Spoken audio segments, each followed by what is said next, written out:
Natalie's back with us this hour with a brand new model for us, Dana. I don't even know how you're going to make her prettier than she already is. Well, we did most of it off air, so we're good. Because we knew we were short on time today, so I wanted to make sure we got in all our tips. Oh, you're so good. Now let's talk a little bit more. We're talking about television type makeup. Well, we're focusing now on makeup for photography. She's actually a model, so it's kind of nice tips for her to be able to do on set by herself. Right. Or, you know, things if you are in a wedding or getting a headshot. A lot of people need headshots for their jobs now. So just to make sure you're putting your best face forward and definitely standing out.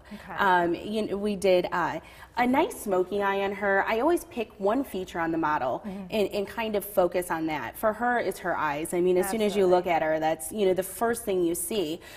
So we definitely made those pop, and, you know, with a lot of liner, but did neutral colors. So that way, if she has changes in between, if she was changing outfits or jewelry, hair, things like that, it's always going to match, so she doesn't have to continue to change her makeup. That's very smart. Yeah, very much. And we did airbrush makeup on her to make sure she had a flawless look, and that gives the photographers a lot less work to do afterwards too. Absolutely. So I always try and make their job a little easier if I can. You're a good makeup artist. I try. I'm sure they love that. Then we all get the pictures faster, so it works out well.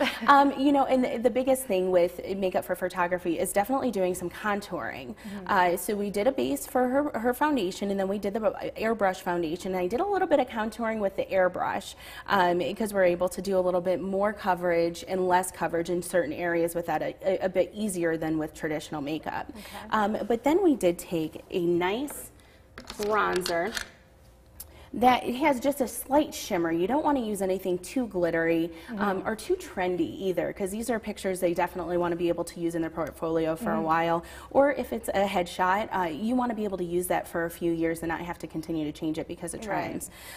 So we're taking, and we did right underneath her cheekbone to make sure we're getting her a nice contour.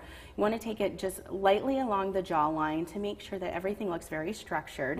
And then you also take it right down this way too. And that makes everything look more streamlined. What shade?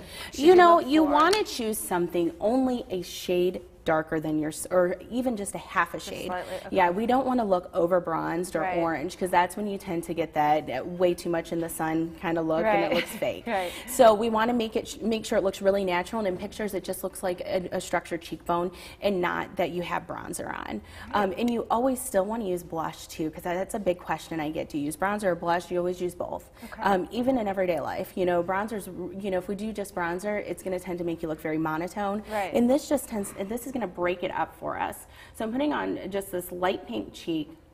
It's going to break it up for us to make sure that in her pictures she's going to look very structured and her bones are going to show nicely. And that way she has a good picture for her portfolio that's going to show nice to for whatever different job she's trying to get. Great. Now, Natalie, you brought in some pictures today. I did. From actual magazine covers. No, these are actually things I've done. Oh, so, my yeah. You are so talented. This is a good friend of mine, Katie. She is Mrs. Ohio Galaxy right now. And we're going to the international pageant in Florida. But we wanted to make sure she looked like herself, just a little bit more glamorous, and showed off her bone structure, because she's using it in the pageant. So it was something that we definitely wanted to do for her.